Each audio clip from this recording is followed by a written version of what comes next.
What is up, everybody? Welcome back to Slow Your Roll. We are officially entering March Madness season, and that's why today we're going to give you all some help with your brackets here. We're talking about first round upset watch, and with no farther ado, let's get right into it. Tyler, who's on upset alert?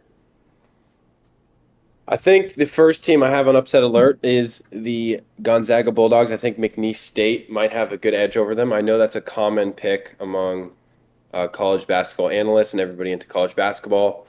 I'd first like to start talking about Gonzaga. I just don't think they've done much to prove themselves to be a team this year. I know they've always been one of the top teams in March Madness, and this has been kind of the first year where they haven't been a 1 seed or a 2 seed. And that's with, I think that's stands. I don't think they're very good. They don't do much for me. Their offense is good, but not great. Their defense is questionable, and they haven't been good against top 25 teams. And then you look at McNeese State, who have absolutely dominated the season. I mean, they're 30-3, I think. Their defense has been good. I know that the conversation with them is that they're not in the strongest conference, but they've won all the games in their conference. So you can't almost all the games. So you can't really harp them for that, for being in a bad conference, and they're hot at the right time, it seems like, and they shoot the ball well. I mean, on the Ken Palm, they have the 51st best offense in the country, which is pretty good for being a 12 seed. Their defense is manageable, I think enough for them to get by Gonzaga. And then, I mean, once you get hot at the right time, they could win, maybe beat Kansas, get to the Sweet 16. We'll see. But McNeese State is definitely a team I think you need to watch out for. Okay, I like that.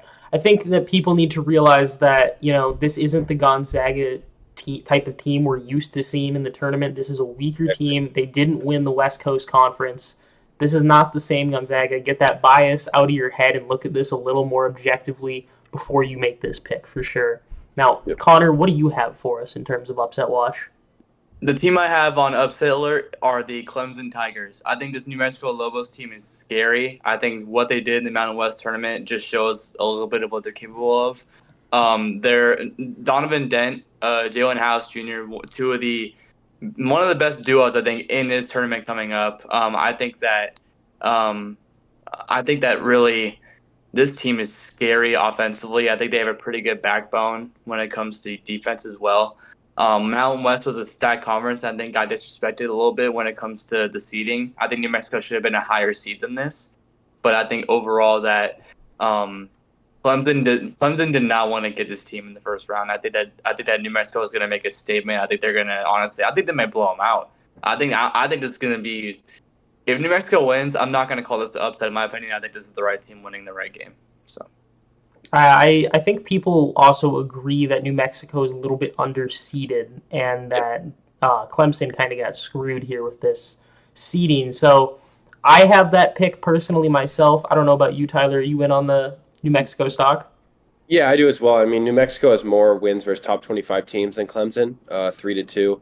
They average more points per game. They also give up less points per game in a great conference. And I also believe that March Madness is about getting hot at the right time. I mean, a lot of the teams that we've seen make kind of Cinderella-ish runs. Oregon State in 2021, Loyola, Chicago in 2018, St. Peter's last year or 2 years ago. These teams get hot at the right time in their conference tournaments, and I think that's what New Mexico has done. And that's important going into March Madness. And I think that'll carry them into maybe just a deeper run than a first round win. I think I could see them beating a Baylor if they get to the second round and maybe even getting further than that. So New Mexico is not a team to mess around with. I think they're really dangerous going into March, and you should not want them on your schedule. Yeah. Okay. I like that. I like that. Um, Here I'll honestly just hop right in with my upset. I am a big fan of Oregon going into the tournament right now. 11 seed versus the 6 seed South Carolina Gamecocks. This game is just one where Oregon's coming in on a big winning streak. Just won the Pac-12 championship. They beat Arizona in the process, and N'Faly Dante, their star center, was 12 for 12 with 25 points in the Pac-12 championship game. So you pool all that stuff together. I think it's just a recipe for success. I don't know how far they'll necessarily be able to take that success, but I think they're certainly looking stronger than South Carolina has as of late. And they also got star point guard Jackson Shellstat. He's only a freshman. He'll be there for a couple more years probably. And you pool a good shooter like him together with Dante in the paint, and like I said, recipe for success. I got Oregon winning this game. Yeah, I mean that's once again a team that's getting hot at the right time. It seems like, and historically Oregon's been a well-coached team in March. They've been a team that's been dangerous in March. So I do think the Ducks are a great pick here going into this tournament. I also agree. I think Pac-12 championship winners have had a recipe for success in March lately. We saw with Oregon State a little bit ago; they got hot at the right time and led them to a really big Elite Eight run. I think and Folly Dante being healthy and back is huge for them. I mean, he's been dominant in the paint as of late. We just saw this in the Pac-12 championship, but it's been like that the whole tournament and the end of the regular season too, when he was finally back on both legs, being healthy, being able to dominate. That's what his game plan is go in the paint and dominate smaller defenders, and that's exactly what we saw against Colorado. And not even small guys. He dominated a really big guy in Eddie Lampkin. He made the paint his own. And with them getting hot at the right time, obviously, and their coaching with Dana Altman has improved over the season. They've had some rough patches. They lost a team they shouldn't have. They lost to Utah. That was one of their worst losses, I think, of the year in Utah, just because of how Utah they were on the bubble, but they weren't that good of a team if you saw through them. But Oregon has some flaws that I'm not the most confident in, but I think if they could get hot, they can be an Elite Eight team. They could be maybe even Final Four if they put everything together. So. Okay. I think we're all in agreement there then, huh? Yeah. Does anybody have a team for me that's a little bit more outlandish, not one of these obvious ones that people really need to watch out for when they're making their brackets? I mean, I have another 12 seed. Okay. I think James Madison can be dangerous in this tournament, not even in just the first round. I think their defense can take them further than that. I mean, they only allowed 29% shooting from the three-point line, which is absolutely ridiculous. And three-point shooting is what can win you games in March. So if they're shutting down the three, they'll definitely get past Wisconsin and could even get further. They also have the most wins of any team in this tournament. They're 31-3. They got hot at the right time, won the Sun Belt. It seems like the Dukes are rolling right now. They also put up 84.4 points per game, which is absolutely ridiculous. 1-0 versus the top 25 against a Wisconsin team that seems to have been up and been down this season. And I think James Madison will be able to shut them down, and that'll be a scary matchup for Duke in the second round potentially. So I would watch out for James Madison as another one of those 12 seeds that could go deep. Yeah, I mean, they've played some good teams well, too. They beat Michigan State to open the season. They're a 9 seed, so they do have, like, reputable wins under their belt, inside of those 31 wins they do have. So, they're a team that has faced challenges. Obviously they had a fairly easy schedule throughout the season, but they haven't played nobody. So they have that going for them for sure on top of their amazing record. Yeah, they got Terrence Edwards, who's an absolute baller. He's putting up like 17.5 points per game on pretty good shooting numbers. I think he's one of those guys in March that could earn himself some popularity as a high point scorer. And they also defend the three better than anybody in college basketball. So that's huge in the tournament. Teams live and die by the 3-pointer in the tournament. Yeah. So if they're defending that well, more power to them. Mm-hmm. But Connor, do you have an outlandish type of team that you could see making a run here? They're not my personal pick, but if there was a 2 versus 15 upset to happen, I could see Western Kentucky beating Marquette. I think Marquette's dealt with their injuries. Tyler Kolek has a lingering issue right now, and he's been shaky in these last couple of weeks, especially with how the timetable of his injury and how he's going to come back for the tournament. I think Western Kentucky could definitely shock some people. Their style of play is one of the fastest in the country versus backcourt style from Marquette. I think that Western Kentucky could really shock some people. I think there's been a lot of 15 versus 2 in these last couple of years. I mean, we saw that with St. Peter's. We saw a 1 seed go down last year at Purdue. It's so many things could go wrong for teams, and I think Marquette could be a victim to that. Okay. Yeah, I mean, it seems like Marquette's team really runs through Tyler Kolek. As they've lost him recently, they've struggled a little bit more offensively. He's the backbone of their whole team. I mean, he's leading the country, I think, in assists. He's a great scorer. He's kind of essential for all of their offense and all of their plays. So they're going to need him back in that game. I think he'll be there, but hopefully he's at 100%. But I could see that being a potential 15-2 seed. I mean, it'll be important for Marquette to use their size, get the ball into center Oso Ighodaro. He's a pretty good scorer. I think he's going to need to give you 20 in order to get through past Western Kentucky. Okay. Yeah, it's, certainly I can't rule anything out in March, so why not buy a little bit of stock in that?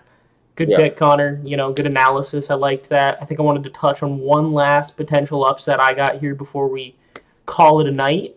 But, that being said, my pick for potential upset is Samford over the Kansas Jayhawks. So Samford plays this thing they like to call Bucky Ball, an up-tempo offense, and they average 86 points a game with over 10 three-pointers made a game.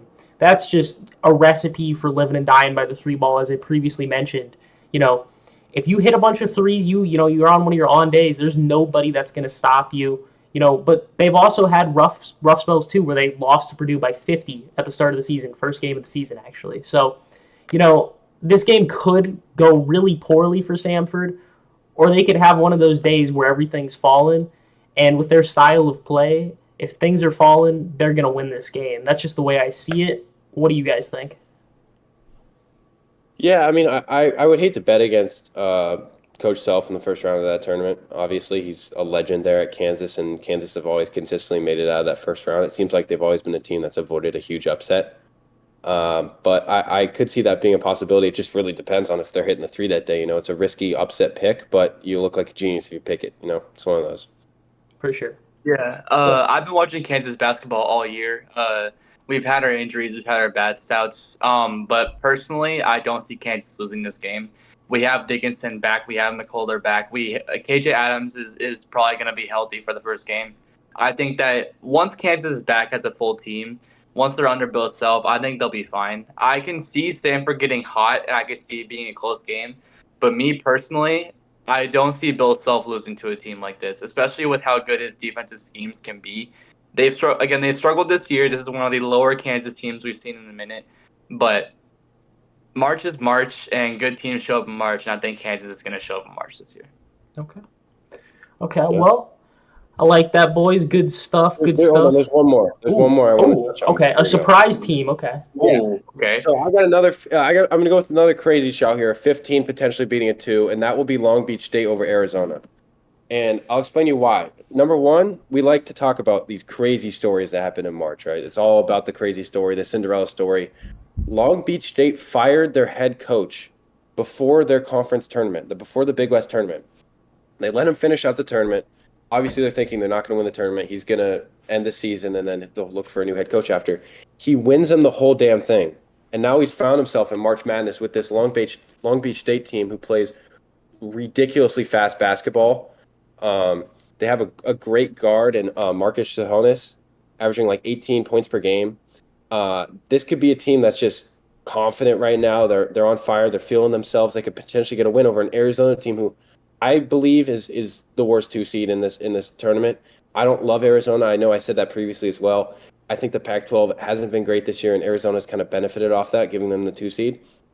I think if you can shut down Caleb Love, you'll win this game. And Long Beach State, this could be a crazy upset for them, and it would be an amazing story for March Madness. No, I can easily see Sahonis taking over. Yeah. I've watched him. He first started his career at Washington after his stint in Oregon for high school, and I've been on him for a little bit. He's a scorer. That man can hoop. Yeah, that man can hoop. Yeah. Obviously they're gonna have trouble with the Omar Ballo and Caleb Love. I mean, it's obviously gonna be a struggle for them on the inside. But I don't doubt it happening. With Arizona's struggles in March as of late, I think that Arizona's had some struggles on the road too, and I think that back home they're good, but on the road they're a little shaky. In neutral environments they're a little shaky. I think that this could happen. I 100% agree with that. Yeah, I think that's the 2 seed that we could see going down. So keep that in the back of your mind. I don't know if I'm going to pick it because it seems a little risky, but Long Beach State over Arizona, I would not be too shocked if I saw that one happen. That would be a pretty cool Cinderella story. Yeah, certainly one of those things everybody loves to see. But, y'all got to let us know who you're picking. Who are your upset picks? Who are your 16 seeds you see winning? But, thank you, everybody. Make some good brackets. Somebody out there get a perfect bracket this year. I have a feeling maybe this is the year. But peace out, everybody.